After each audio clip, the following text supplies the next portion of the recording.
la mente de Cristo.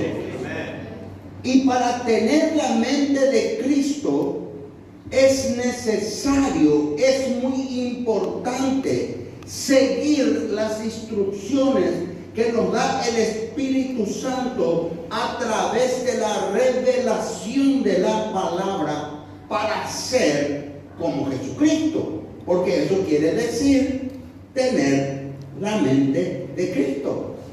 Y cuando yo tengo la mente de Cristo, cuando diga yo tengo la mente de Cristo, yo hablo como Cristo. Amén. Yo actúo como Cristo y tengo la misma actitud que tuvo Cristo estando en la tierra. ¿Cuántos creen?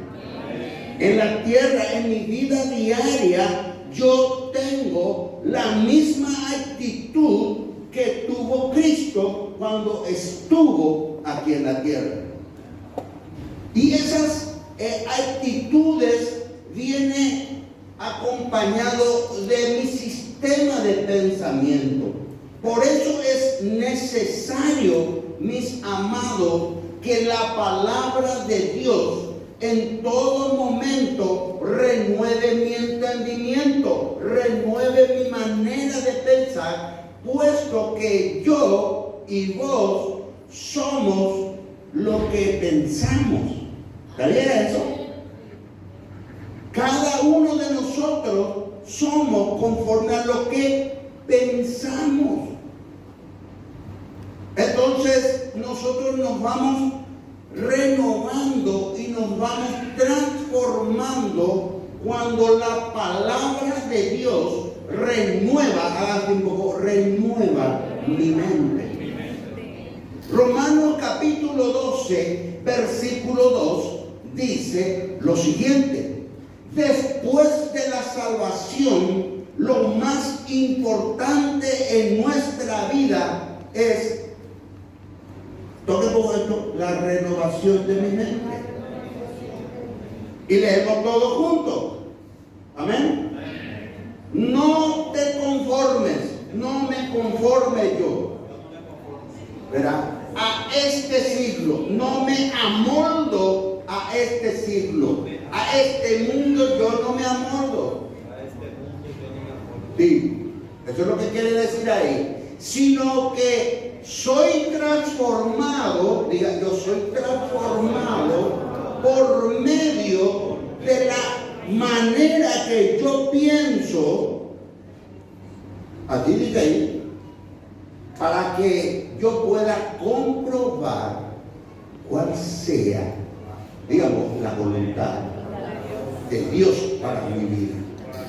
Que siempre la voluntad de Dios para mi vida es buena, agradable y va a llegar a ser perfecta. Amén. Y tenemos que tener la misma actitud, tenemos que tener el mismo sentir, tenemos que tener el mismo pensamiento que tuvo Jesús cuando estuvo aquí sobre la tierra. Entonces vamos a abrir nuestra Biblia en Filipenses capítulo 2 y vamos a leer desde el versículo 1 hasta el versículo 5 y vamos a orar. Amén. Padre, en el nombre de Jesús, ruego que la presencia de tu Espíritu Santo traiga la revelación por tu palabra de Jesús. Y con esa revelación nuestra mente se renueve para pensar como tú piensas, bendito Dios. Para hablar tu palabra que te glorifica a ti y que también me edifica y edifica a cada uno de los oyentes. Gracias te doy, porque yo puedo, con tu ayuda, Espíritu Santo, ser como Jesús en mi diario vivir, en el poderoso nombre de Jesús. Amén. Amén. Y amén. Y se va toda distracción.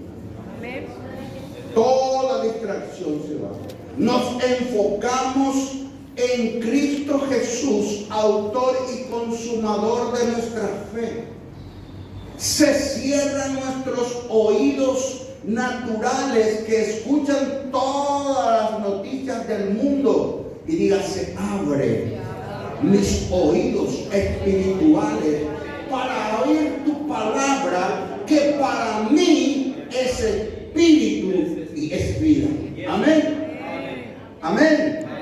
Entonces, qué importante es renovar ese entendimiento, comenzar a mirar las circunstancias que hay a mi alrededor desde la posición correcta, estando sentado en lugares celestiales, reinando con Cristo Jesús, en donde cada uno de nosotros tengan presente que con la ayuda del Espíritu Santo y siendo obediente y teniendo fe en las promesas que Dios me da en su palabra, yo miro las circunstancias y veo con la actitud como lo ve Cristo Jesús.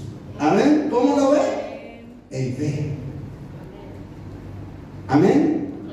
Entonces, las circunstancias de mi vida, ¿qué puede ser? Personal, puede ser salud, puede ser una cuestión de relaciones matrimoniales o familiares, puede ser una cuestión también de una situación laboral o una situación financiera, ¿verdad que sí? Puede ser. Pero esas circunstancias y situaciones son temporales. Y cuando tengo la mente de Cristo, yo puedo manejar la situación y no la situación y las circunstancias me manejan a mí. Amén. Por eso que es importante tener la mente de Cristo. Filipenses capítulo 2. Vamos a leer de corrido hasta el versículo 5. Amén. Lo leemos en el nombre del Padre, del Hijo y del Espíritu Santo. Amén. Por lo tanto, si hay alguna consolación en Cristo, si algún consuelo de amor, si alguna comunión del Espíritu, si algún afecto entrañable, si alguna misericordia. Qué importante esta introducción. Después dice el apóstol Pablo, acuérdense que cuando escribió esta carta el apóstol Pablo estaba en Cancún. ¿Dónde estaba? Estaba en la cárcel. Allá en el fondo estaba en la cárcel. Sin embargo, las circunstancias ni la situación que le estaba pasando, nada ni nadie le robaba el gozo. Y no solamente que eso, sino que también le animaba, así como viene hoy la palabra, a animarnos, a levantarnos a pesar de la situación que estemos pasando. Dice, completen, nos dice el Señor, completen mi gozo, gócense en el Señor. ¿Por qué tenemos que gozarnos en el Señor? Porque el gozo del Señor, diga, es mi fortaleza. Amén. Amén. Nada ni nadie, ninguna persona, cosa o circunstancia tiene derecho a robarme del gozo. Yo tengo que eso apropiarme y no importa lo que esté pasando. Algo ocurre, mis amados, cuando empezamos a alabar a Dios. Amén. Yo no sé cómo será tu vida, pero para mí, cuando la situación se está poniendo, no sé de qué color, yo canto más fuerte. Amén. A algunos les molesta, porque parece que no canto tan bien. Pero a mí no me interesa. Algo ocurre dentro de mí que yo realmente comienzo, y eso genera en mí, cuando hay cántico de alabanza, cuando la situación personal está pasando y ya no se puede más. Como dice, cuando levanto mis manos, quiere decir que tengo manos todavía. Cuando levanto mi clamor a Dios, quiere decir todavía que tengo voz para clamarle al Señor. Y Él me escucha. Y no solamente porque clamo, sino que Él ya sabe mi situación, pero Él se regocija en mí y dice, este es mi hijo. Los padres van a entender muy bien cuando tu hijo viene y te dice, papá, tal cosa me está pasando. Y vos ya sabes lo que está pasando. Hay algo aquí en tu interior que te dice, ay, gracias, porque viene mi hijo a mí y me pide. Amén. Entonces el Señor nos está hablando de diversas maneras hoy. Por eso es que tenemos un corazón ya preparado, una mente dispuesta para recibir la palabra de Dios. ¿Qué tenemos que tener en primer lugar? Ahí nos dice, vimos la semana pasada, tenemos que sentir lo mismo. Diga, sentir lo mismo. Toditos tenemos que sentir lo mismo. Amén. Tenemos que sentir lo mismo, dice.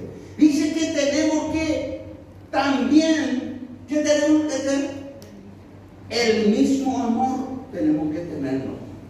Como nos amó Cristo, me ama a mí y te amo a ti. Amén. Después que dice, esto es importante, ese término es muy importante, diga unánime. Unánime en el espíritu. Unánime en el espíritu. En los matrimonios, en la familia, tiene que haber unanimidad.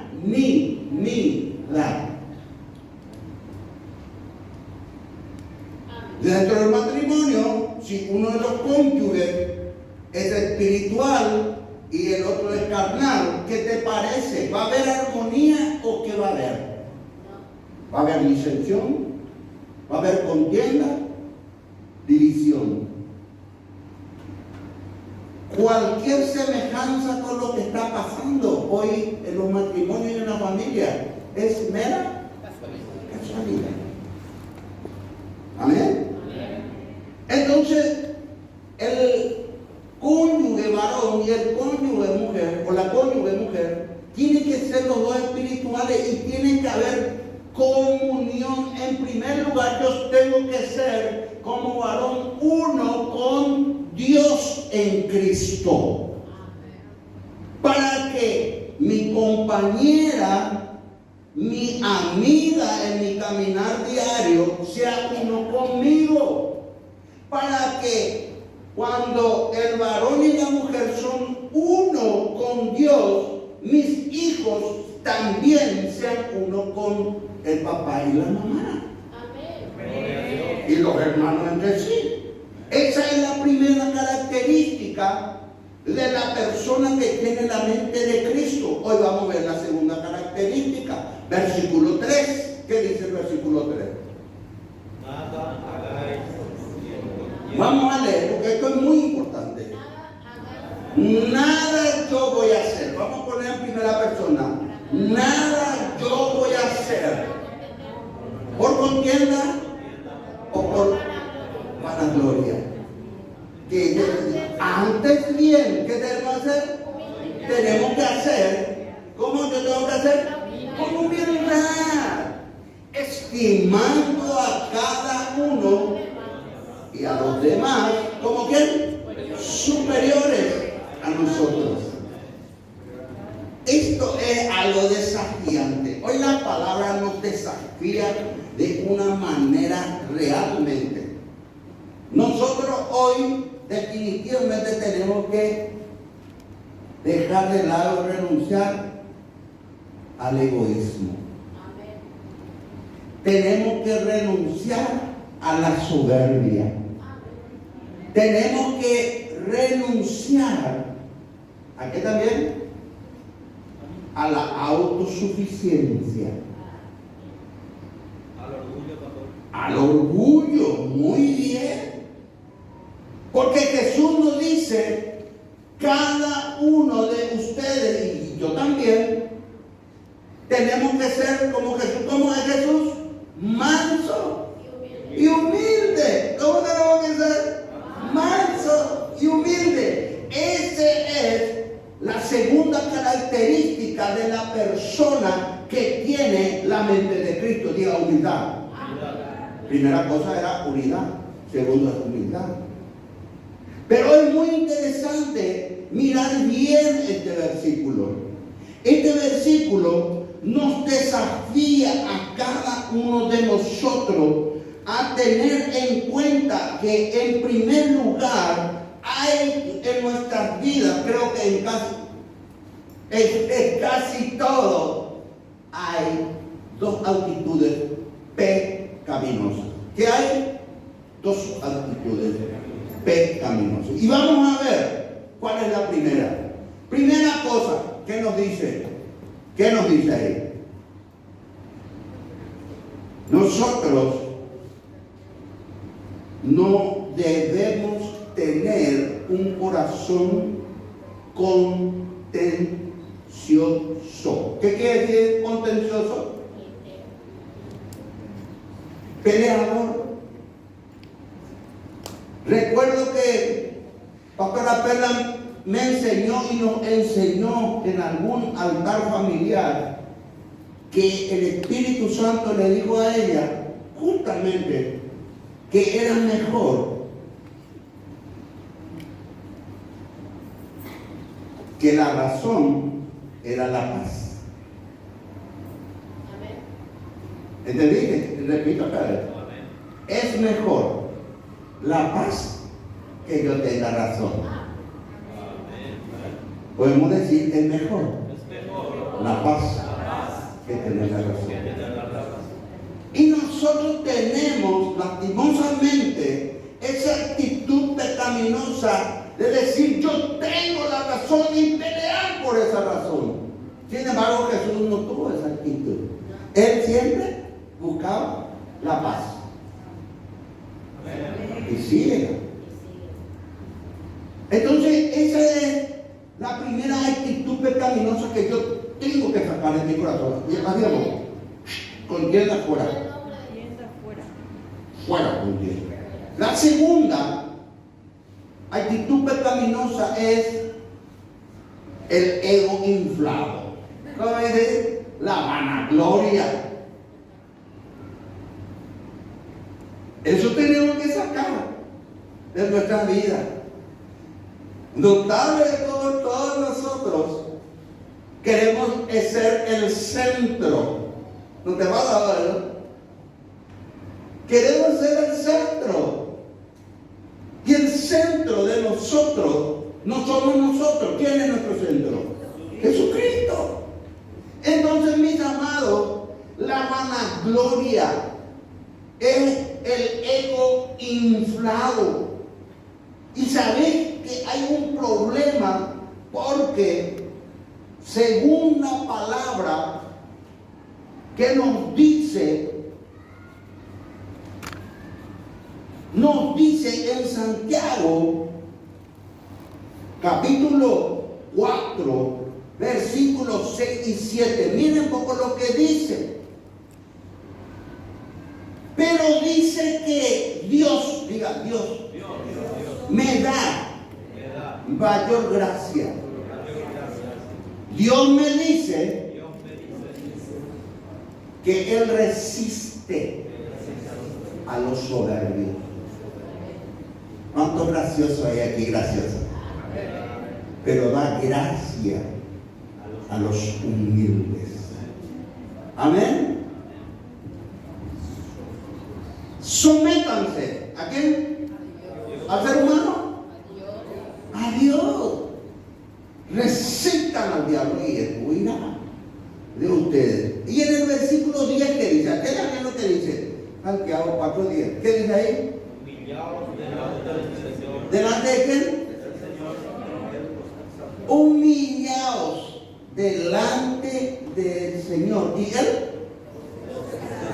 Tenemos la tendencia, o teníamos la tendencia de autoexaltarnos. ¿No te pasó algo eso? Creo que todos nosotros buscamos de alguna manera eso. ¡Qué bien! Todos buscamos. Pero hoy, porque todo es para la gloria de Dios. Y Dios no comparte su gloria con nadie.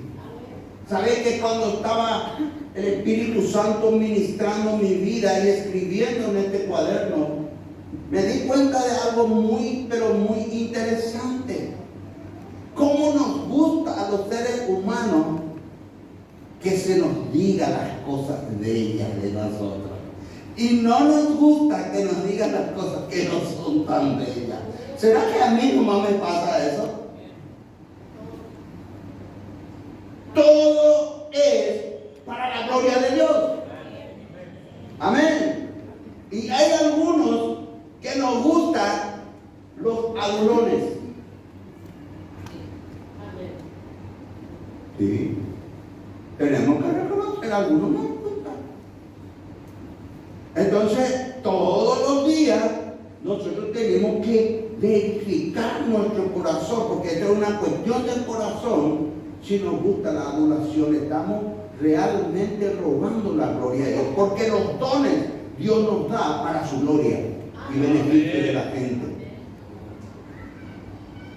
¡Qué bien que estuvo, ¿verdad?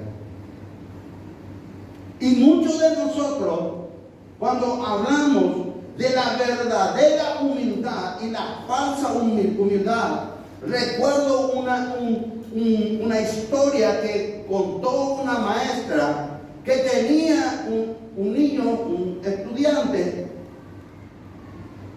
en donde él siempre estaba en contra de todo lo que la maestra le decía que tenía que hacer.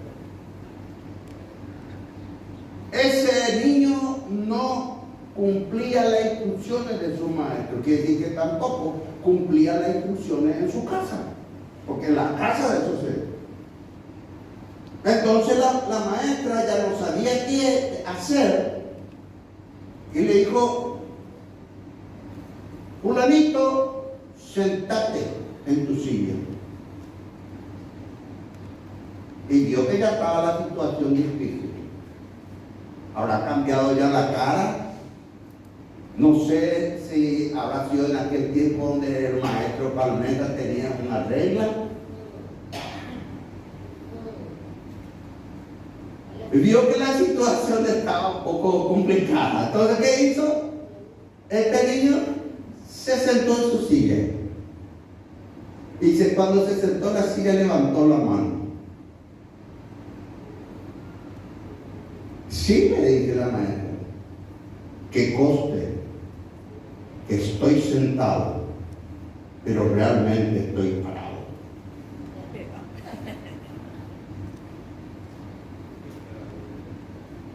Muchos de nosotros tenemos la falsa humildad.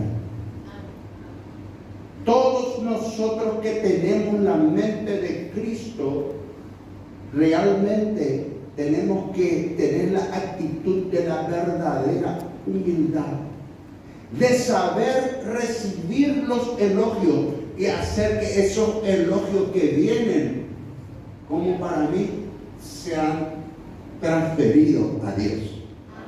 Porque aquí yo estoy y vos estás allí por la pura gracia de Dios. Amén. Entonces, qué importante que el Señor en la segunda parte de Filipenses, después de ver estas dos actitudes pecaminosas, el Señor nos habla y nos dice exactamente en Filipenses capítulo 2, versículo 3, otra vez, volvemos a la segunda parte. Antes bien, dice, ¿cómo tenemos que ser? Humildes. Tenemos que ser humildes. ¿Qué tenemos que hacer también? Estimando. ¿Qué quiere decir estimar? Valorar, considerar. ¿A quién? Al otro como superior. ¿Sabe que algo interesante. El ser humilde no quiere decir, mira, porque esa persona es tan humilde. No.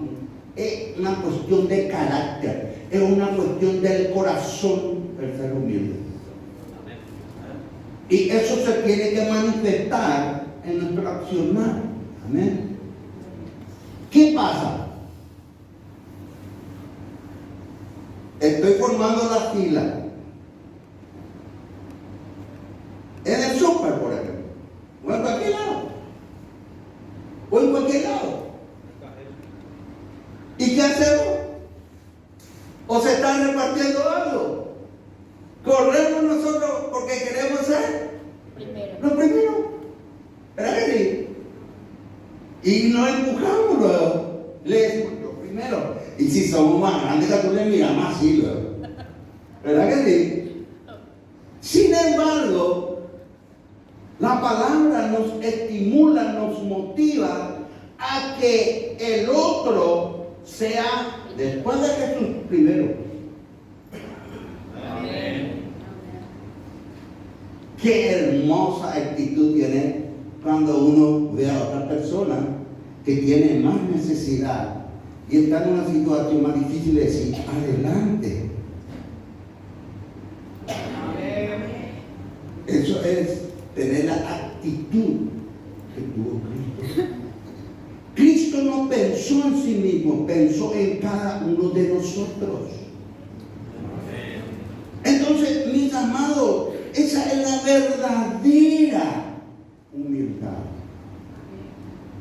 Segunda de Corintios, capítulo 10. Segunda de Corintios, capítulo 10, versículo 3 al 6. Vamos a leer.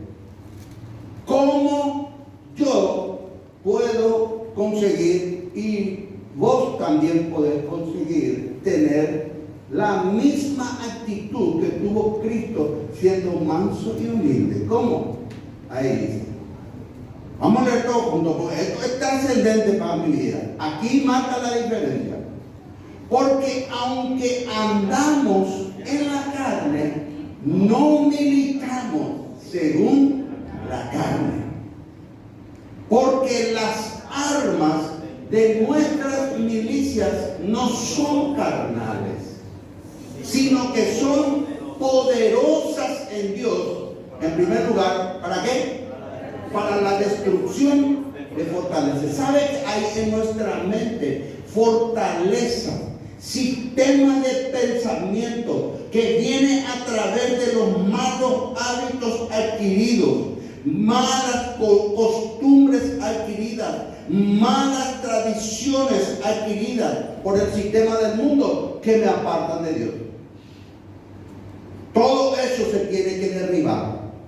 Te voy a decir algo, y esto es revelador, porque las armas de nuestra milicia no son carnales, sino que son espirituales. ¿Cómo se llamaba el lugar donde fue colocado la cruz de nuestro Señor Jesucristo? ¿Cómo? ¿Golgotha? ¿Sí? ¿Cómo se le llamaba también? Calvario se le llama, ¿verdad? Monte Calvario, ¿verdad que sí? ¿Sabe qué significa eso? El lugar de la calavera. ¿Ustedes alguna vez vieron una calavera? En esta parte, la calavera. La cruz de nuestro Señor Jesucristo se clavó como se clava hoy aquí. Aquí se clava la cruz de nuestro Señor Jesucristo para derribar toda fortaleza que se levanta en contra del conocimiento de Dios. Te voy a dar otra revelación que es muy importante para tu vida diaria. En la pasión de Cristo, en forma de burla, los soldados romanos, ¿qué le pusieron por su cabeza? ¿Una? ¿Algunos conocen lo que es las coronas de espina. ¿Conocen? ¿Algunos vieron? Son como clavos. Así. Es como acero, ¿cierto? El tema es, mi amado, que con los empujones, los golpes, la corona que le pusieron a Jesús en su cabeza se le movía y se le caía. Entonces uno de ellos, no sabemos quién, se le ocurrió agarrar un pedazo de palo o una tacuara. ¿Y qué hizo? Le golpeó. ¿Para qué? Para que penetre profundamente las espinas en la cabeza de Jesús. ¿Qué brotó de la cabeza de Jesús? ¿Qué brotó? ¿Para qué brotó sangre? Para que hoy tu mente y mi mente sea limpia, nuestra conciencia de todo pecado y de toda obra vana y muerta. La sangre de Cristo que derramó en la cruz del Calvario, cuando penetró, es para que definitivamente dejemos de pensar cosas vanas. La sangre de Cristo limpia nuestra conciencia y transforma nuestra manera de pensar. Amén. Versículo 5, ¿qué dice ahí? Derribando, diga derribando. Hoy tenemos que derribar toda excusa, todo argumento que se levanta y altivez, dice. Todos nosotros lastimosamente somos altivos. Por eso tenemos un concepto superior a los demás. Jesús nunca tuvo esa actitud. Que se levanta en contra del conocimiento de Dios. Dice, ¿qué tengo que hacer? Todos los días que tiene que hacer. Ese es todos los días mi oración.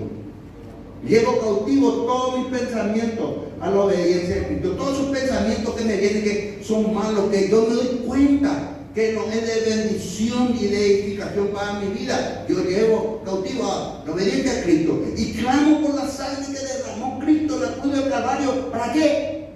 Para que limpie mi entendimiento y yo pueda pensar los pensamientos de Dios y ser como Jesucristo. ¿Cuántos quieren ser como Jesucristo?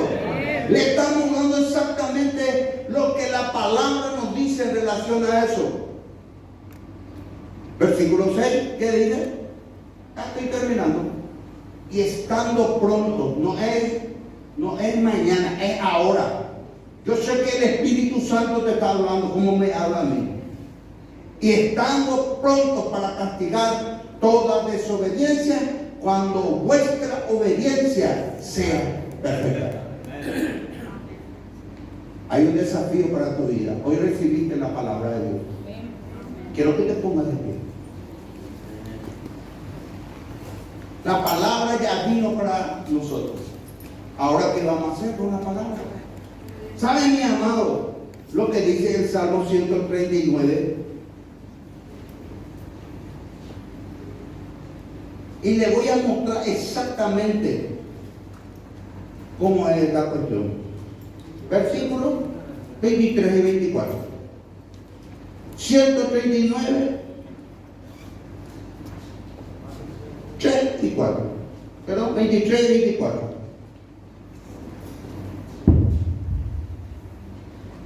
Y esa es la oración que tenemos que hacer. ¿Qué vamos a decirle al Señor?